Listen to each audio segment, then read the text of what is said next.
Je m'appelle Momar, je suis d'origine sénégalaise et je vis actuellement à Marrakech au Maroc. Le secteur touristique a toujours été un domaine qui met en place des investissements considérables, un générateur de revenus et un créateur d'emplois, ce qui nous pousse aujourd'hui à aborder l'ouvrage intitulé Vademecum pour l'accompagnement touristique, l'art oratoire au service de l'accueil, qui est un incontournable viatique pour les guides conférenciers et pour les guides touristiques. C'est un ouvrage théorique mais au fond pratique qui met au centre des préoccupations humaines la parole, le discours, le langage, la rhétorique, pour ne pas dire la communication d'une manière générale. C'est également un manuel qui s'intéresse au domaine touristique au lendemain de la pandémie du Covid-19 en co-rédaction avec le professeur Birahim Madiortioune. Cet ouvrage peut être divisé en deux parties. Dans la première partie, l'art oratoire est semblable à une affaire de virtuose où les codes langagers et les codes socio-culturels sont à apprivoiser. Ici, tous ces éléments sont à prendre en compte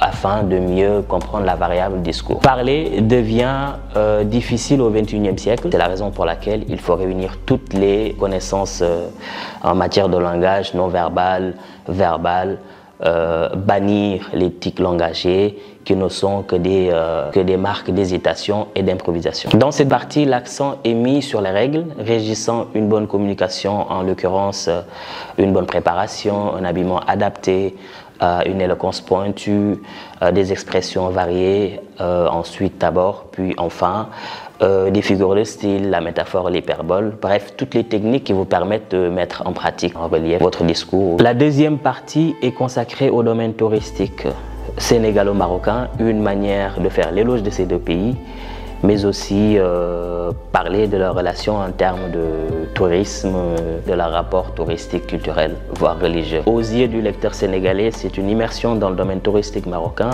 et vice-versa. Les endroits qui ont été mis en valeur sont la fameuse place de Jamil Fna, la mosquée de Koutoubia, le jardin Majorel, bref, tous les facteurs qui participent au développement du tourisme marocain. Donc, en conclusion, c'est un ouvrage que je vous conseille vivement, dont l'objectif principal est de dispenser une connaissance pour les usagers du discours.